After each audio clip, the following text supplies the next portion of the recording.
இப்போ நம்ம பார்க்க போகிற டாபிக் தான் பார்த்தீங்க அப்படின்னா காம்போனன்ட். காம்போனன்ட்னா என்ன அப்படின்னா, காம்போனன்ட்றது ரியாக்ட் அப்ளிகேஷனோட ஒரு பில்டிங் பிளாக்ஸை தான் என்ன சொல்லுவாங்கன்னா காம்போனன்ட் அப்படின்னு சொல்லுவாங்க. ஸோ இந்த காம்போனன்ட்னால நம்மளோட அப்ளிகேஷனை யூஐயை ஈஸியாக ஸ்ப்ளிட் பண்ண முடியும். ஸ்ப்ளிட் பண்ணி ரீயூஸ் பண்ணிக்கலாம். இப்போது நம்மளோட யூஐயில் இருக்கிற எல்லாமே ஒரு பீசஸாக நமக்கு கிடைக்கிறதுனால ஒரு பீஸை மேலே தனியாக கான்சன்ட்ரேட் பண்ணி அதை தனியாக நம்மளால் நல்லாவே டெவலப் பண்ண முடியும். ஓகே, ஸோ இதில் முக்கியமான கீ பாயிண்ட்ஸாக என்ன பார்க்குறோம் அப்படின்னா, காம்போனன்ட்றது வந்து பார்த்திங்கன்னா நமக்கு ரீயூசபிள். அதாவது ஒவ்வொரு காம்போனன்ட் க்ரியேட் பண்ணுறதுனால, ஒரு காம்போனண்ட்னா தனித்தனியாக க்ரியேட் பண்ணுறதுனால நம்ம ஒரு காம்போனண்ட் க்ரியேட் பண்ணி வேறு ஒரு இடத்துல அந்த காம்போனண்ட்டை 2-3 தடவைனாலும் நம்மளால் யூஸ் பண்ணிக்க முடியும். அடுத்து வந்து பார்த்திங்கன்னா இதோட பாயிண்ட்டாக இண்டிபெண்டன்ட். ஸோ இது ஒவ்வொரு காம்போனண்ட்டுமே தனித்தனி ஃபங்க்ஷனாலிட்டியை நம்ம எழுதி வைக்கிறனால ஸோ இண்டிபெண்ட்டாக ஒவ்வொரு காம்போனண்ட்டையும் நம்மளால் கான்சன்ட்ரேட் பண்ணி ஒர்க் பண்ண முடியும். அண்டு பார்த்தீங்கன்னா இது ஒரு ஹைராரிக்கல் ஸ்ட்ரக்சர் ஃபார்மேட்டில் நமக்கு கிடைக்கும். ஸோ நீங்கள் ஹைராரிக்கல் ஸ்ட்ரக்சர் ஃபார்மேட் அப்படின்றப்ப என்னென்னா, நீங்கள் ஒரு காம்போனண்ட்குள்ளே இன்னொரு காம்போனண்ட்குள்ளே இன்னொரு காம்போனன்ட் சொல்லி ஸோ அதுக்குள்ளே நீங்கள் காம்போனன்ட்ஸாக வச்சுட்டே போக முடியும். ஸோ அதான் வந்து பார்த்திங்கன்னா இதோட கீ பாயிண்ட்ஸாக சொல்கிறாங்க. ஸோ இதில் இருக்கக்கூடிய காம்போனன்ட்ஸ் பார்த்திங்கன்னா 2 வகையான காம்போனன்ட்ஸ் இருக்குது. ஒன்று வந்து பார்த்திங்கன்னா ஃபங்க்ஷனல் காம்போனன்ட், இன்னொன்று வந்து பார்த்திங்கன்னா கிளாஸ் காம்போனன்ட். ஃபங்க்ஷனல் காம்போனன்ட்றது ஒரு சிம்பிளான and primarily used for UI. Okay, so எனக்கு வந்து சிம்பிளாக இருக்கும் அண்டு வந்து பார்த்திங்கன்னா எனக்கு யூஐ நல்லா பில்ட் பண்ணுறதுக்கு எனக்கு ஹெல்ப்ஃபுல்லான ஒன்று தான் functional component. And class component வந்து பார்த்திங்கன்னா ES6 கிளாஸஸ் பேஸ் பண்ணி க்ரியேட் பண்ணக்கூடிய ஒரு ரியாக்ட் காம்போனண்ட்டை இன்ஹெரிட் பண்ணி யூஸ் பண்ணக்கூடிய ஒரு ஒன்றா இருக்கும். அண்டு வந்து பார்த்திங்கன்னா இதுக்குன்னு ஒரு ஸ்டேட்டை வந்து இதுவே வந்து ஹோல்ட் பண்ணி வச்சுருக்கும். ஓகே, ஸோ இதுக்குன்னு தனியாக லைஃப் சைக்கிள்ஸ் மெத்தட்ஸ் இருக்குது. இதுதான் வந்து பார்த்திங்கன்னா கிளாஸ் காம்போனன்ட். ஓகே, ஸோ நான் ரொம்ப டீப்பாக வந்து சொல்கிறதுக்கு முன்னாடி இது எப்படி ஒர்க் ஆகுது, இது என்ன மாதிரி இருக்குது அப்படின்றத நான் சொல்கிறேன். ஸோ ஃபஸ்ட்டு ஒரு காம்போனன்ட்னா என்ன அப்படின்னா ஒன்றுமே கிடையாது, நம்மளோட ஃபங்க்ஷனல் காம்போனன்ட் சொல்கிறாங்களே. ஸோ நீங்கள் நார்மலாக ஒரு ஃபங்க்ஷன் எழுதி அந்த ஃபங்க்ஷன்லேருந்து ஃபங்க்ஷன் மூலயமா உங்களோட HTML கண்டென்ட்டை ரெண்டர் பண்ணி அனுப்ப போகிறீங்க. அவ்வளோதான் வந்து பார்த்திங்கன்னா காம்போனன்ட். இப்போ வந்து பார்த்திங்கன்னா ஃபங்க்ஷனல் காம்போனன்ட்னா ஃபங்க்ஷனில் அனுப்ப போகிறீங்க, கிளாஸ் காம்போனன்ட்னா கிளாஸாக அனுப்ப போகிறீங்க. ஓகே, இப்போ வந்து நான் என்ன பண்ணுறேன், காம்போனன்ட்னு சொன்னாங்கல்ல. ஸோ நான் என்ன பண்ணுறேன், இந்த இடத்துல ஒரு ஃபங்க்ஷன் எழுதும், ஃபங்க்ஷன் ஹலோ அப்படின்னு சொல்கிறேன். ஹலோன்னு சொல்லி எழுதிட்டு ஸோ இதில் ரிட்டனில் நான் என்ன பண்ணிடுறேன், இந்த நம்ம கொடுத்த கோடை நான் வந்து ரிட்டர்ன் பண்ணுறேன். ரியாக்ட் மூலயமா ஒரு எலமெண்ட் க்ரியேட் பண்ணி நம்ம கொடுக்குறோம்ல. ஸோ இப்போ இந்த ஃபங்க்ஷன் பார்த்தீங்கன்னா இதை ரிட்டர்ன் பண்ணுது. நம்ம நார்மலாக ஜாவாஸ்கிரிப்டில் என்ன பண்ணுவோம், ஸோ ஃபங்க்ஷன் க்ரியேட் பண்ணிவிட்டு அதை டேரெக்டாக வந்து கால் பண்ணுவோம். ஓகே, ஸோ அதே மாதிரி இங்கே நம்ம ஒரு ஃபங்க்ஷனை கால் பண்ணுறதுக்கு இந்த மாதிரி கால் பண்ணுவோம். ஸோ ஹலோ அப்படின்றத கால் பண்ணுவோம்.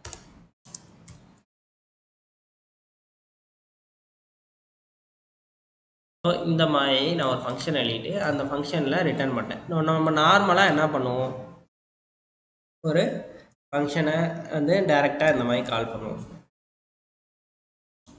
ஓகே, ஸோ இந்த மாதிரி கால் பண்ணுவோம். ஸோ இந்த ஃபங்க்ஷன் கால் ஆகிறப்ப இந்த இதை வந்து என்ன பண்ணுவோம், ரிட்டர்ன் பண்ணுவோம். ஸோ அதே தான் நம்ம என்ன பண்ணுறோம், ரெண்டருக்குள்ளே போயிட்டு இந்த ஃபங்க்ஷனை இந்த மாதிரி கால் பண்ணிக்கிறோம். ஓகே, ஸோ இந்த மாதிரி கால் பண்ணுறப்ப நமக்கு என்ன ஆகுது அப்படின்னா, ஸோ நீங்கள் எழுதின இந்த ஃபங்க்ஷனை வந்து என்ன ஆகுதுன்னா இங்கே கால் ஆகுது. ஸோ கால் ஆகிற ஃபங்க்ஷன் என்ன ஆகுது இங்கே தெரியுது பாருங்கள்.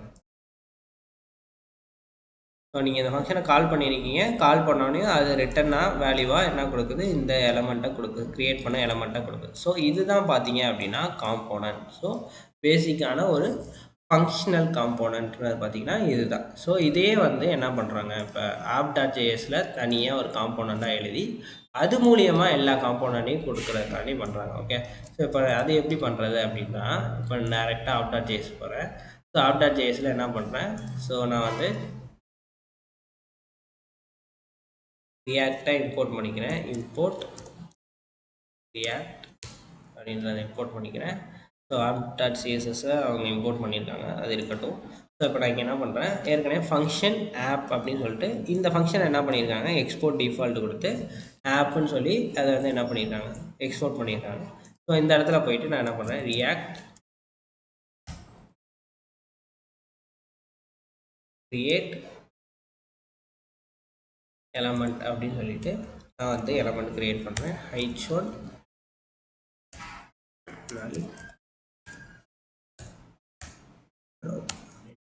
கிரியேட் பண்ணுறேன். ஓகே. ஸோ இப்போ நான் வந்து என்னோடய அப்ளிகேஷனில் ரிட்டர்னில் நான் கொடுத்துட்டு இதை வந்து நான் இப்போ என்ன பண்ணுறாங்க, எக்ஸ்போர்ட் பண்ணுறாங்க. எக்ஸ்போர்ட் பண்ணதை நான் வந்து என்ன பண்ணுறேன், இங்கே வந்து இம்போர்ட் பண்ணியிருக்காங்க. ஸோ இம்போர்ட் பண்ணனால இந்த ஃபங்க்ஷனை என்னால் இப்போ இந்த இடத்துல என்ன பண்ண முடியும், கால் பண்ண முடியும். ஸோ நான் வந்து என்ன பண்ணுறேன், கால் பண்ணுறேன். ஸோ கால் பண்ணுறேன்.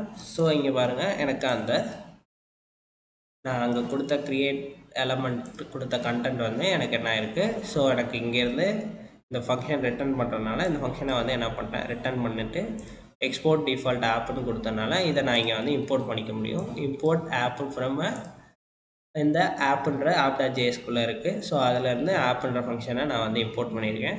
ஸோ இம்போர்ட் பண்ணிவிட்டு அதை டேரெக்டாக இந்த மாதிரி கால் பண்ணியிருக்கேன். ஸோ கால் பண்ணி நான் வந்து பார்த்துங்க யூஸ் பண்ணியிருக்கேன். ஓகே. ஸோ இதுதான் வந்து பார்த்தீங்க அப்படின்னா ஃபங்க்ஷனல் காம்போனன்ட். ஸோ இதுதான் வந்து பார்த்திங்கன்னா பேசிக்காகவே ஒரு காம்போனன்ட் அப்படின்னு சொல்கிறது. ஸோ இப்போ ஃபங்க்ஷனில் நம்ம ஒரு காம்போனன்ட் க்ரியேட் பண்ணுறாங்க, அதே இதை ஒரு கிளாஸில் எப்படி க்ரியேட் பண்ணுறது அப்படின்றது தான் பார்ப்போம். ஸோ இப்போ ஃபங்க்ஷனாக இருக்கிறத ஜஸ்ட்டு நான் என்ன பண்ணிக்கிறேன், அழைச்சிட்டு கிளாஸ் பண்ணுறேன். ஸோ கிளாஸ், ஸோ உங்களோட கிளாஸோட நேமு. ஸோ இங்கே என்ன பண்ணுறோம் அப்படின்னா நமக்கு ஒரு கிளாஸை வேணும். எதுக்கு வேணும் அப்படின்னா காம்போனன்ட் அப்படின்ற கிளாஸ் வேணும். அந்த கிளாஸில் தான் பார்த்தீங்கன்னா காம்போனண்ட்டுக்கு தேவையான மெத்தட்ஸ் எல்லாமே ஸ்டேட் அந்த மாதிரி எல்லா மெத்தட்ஸுமே எனக்கு வந்து எதில் இருக்கும் அப்படின்னா அந்த காம்போனன்ட் அப்படின்ற கிளாஸில் தான் இருக்கும். ஸோ நான் அதை இந்த கிளாஸில் யூஸ் பண்ணணும் அப்படின்னா இன்ஹெரிட் பண்ணியிருக்கணும். ஸோ அதனால் என்ன பண்ணுறேன், ஸோ ஃபஸ்ட்டு நமக்கு அந்த கிளாஸ் வேணும். எந்த கிளாஸ், காம்போனன்ட்ற கிளாஸ். ஸோ அதனால் நான் போயிட்டு காம்போனன்ட் அப்படின்ற கிளாஸ் வாங்கிக்கிறேன். extends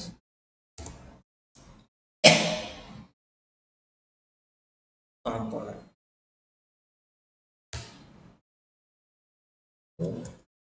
ஸோ இந்த கிளாஸை நான் என்ன பண்ணிட்டேன், இங்கே இன்ஹெரிட் பண்ணிட்டேன். இந்த கிளாஸை என்ன பண்ணியாச்சு, இன்ஹெரிட் பண்ணியாச்சு. ஸோ நான் இந்த இடத்துல என்ன பண்ணுறேன், இந்த காம்போனண்ட்டில் வந்து பார்த்திங்கன்னா எனக்கு ரெண்டர் அப்படின்ற ஒரு மெத்தட் இருக்குது. ஸோ இந்த ரெண்டர்ன்ற மெத்தடுக்குள்ளே தான் நம்ம எழுத போகிற HTML கண்டென்ட்டை, HTML எலமெண்ட்ஸை இந்த இதில் எழுதி நம்ம ரெண்டர் பண்ணுற மூலிமா நமக்கு என்ன ஆகும் அப்படின்னா, நம்ம இதை இங்கே கால் பண்ணுறப்ப நமக்கு இங்கேருந்து டேரக்ட் ரெண்டர் எங்கே ஆகும், அந்த ரெண்டரேஷன் நமக்கு அந்த நம்ம பேஜில் அதை ரெண்டர் பண்ணணும். ஓகே. ஸோ அதனால் நம்ம ஃபங்க்ஷனல் காம்பவுண்டில் மாதிரி டேரெக்டாக ரிட்டர்ன் பண்ண முடியாது. ஸோ நம்ம இந்த இடத்துல ரெண்டர் அப்படின்ற மெத்தட் மூலிமா நம்மளோட வேல்யூஸை ரிட்டர்ன் பண்ணிக்கிறோம். ஓகே. ஸோ இதில் வந்து நான் ரிட்டர்னில் react create element, so h1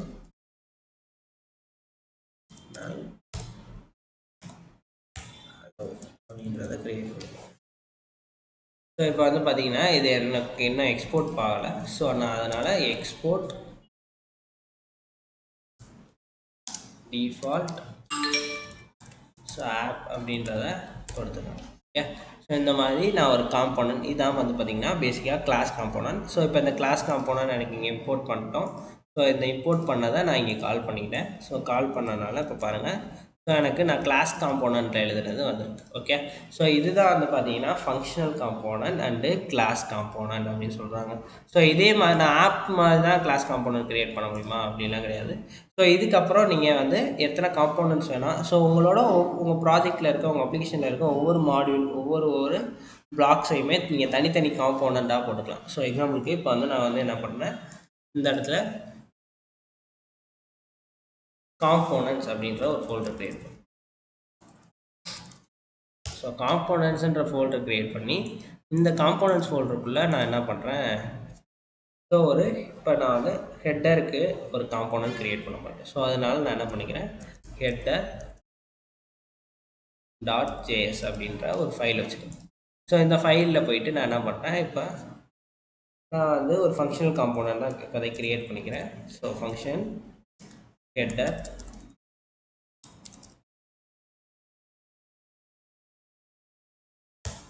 so return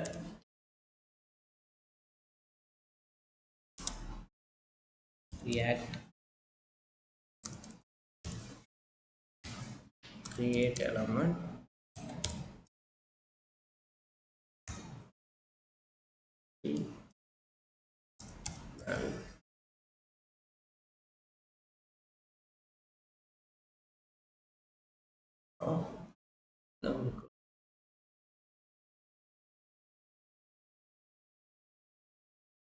I am header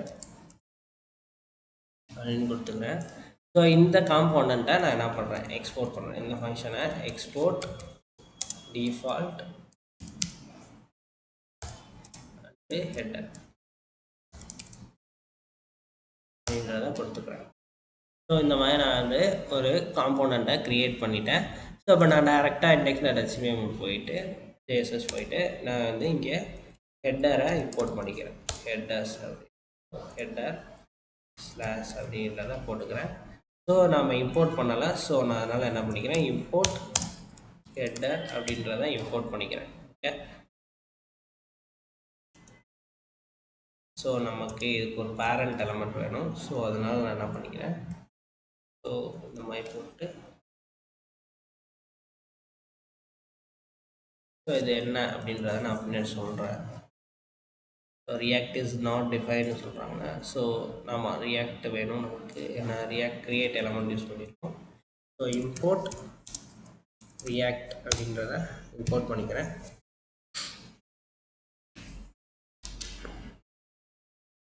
so இப்போ வந்து பார்த்தீங்கன்னா எனக்கு இப்போ வந்து நான் போய் பேஜ் பார்க்குறேன், ரீலோட் பண்ணுறேன். ஸோ பாருங்கள் ஐஎம் ஹெட்டர் அப்படின்றது எனக்கு வந்து. ஸோ எனக்கு ஒவ்வொரு விதமாக நான் என்ன பண்ணிக்க முடியும், ஒரு சின்ன சின்ன விஷயங்களை கூட தனித்தனி காம்பவுண்டாக எழுதி அதுக்குன்னு தனி ஃபங்க்ஷன், அதுக்குன்னு ஒரு தனி டிசைன் வச்சு நான் வந்து தனித்தனியாக யூஸ் பண்ணிக்கலாம். ஓகே, ஸோ இதுதான் வந்து பார்த்தீங்க அப்படின்னா என்னது காம்போனண்ட் அப்படின்னு சொல்கிறோம். ஓகே, ஸோ காம்போனண்ட் எல்லோரும் புரிஞ்சிருக்குன்னு நினைக்கிறேன். ஸோ காம்போனண்ட்டில் ஏதாவது டவுட்ஸ் இருந்துச்சு அப்படின்னா கீழே கமெண்ட்ஸில் சொல்லுங்கள். ஸோ அதுக்கு நான் வந்து கிளாரிஃபிகேஷன் கொடுக்குறேன். தேங்க்யூ ஃபார் வாட்சிங் திஸ் வீடியோ. உங்களுக்கு இந்த வீடியோவில் ஏதாச்சும் டவுட்ஸ் ஏதாவது கேட்கணும் இருந்துச்சுன்னா அதை கமெண்ட் செக்ஷனில் போடுங்க. ஸோ அதுக்கு நாங்கள் ரிப்ளை பண்ணுறோம்.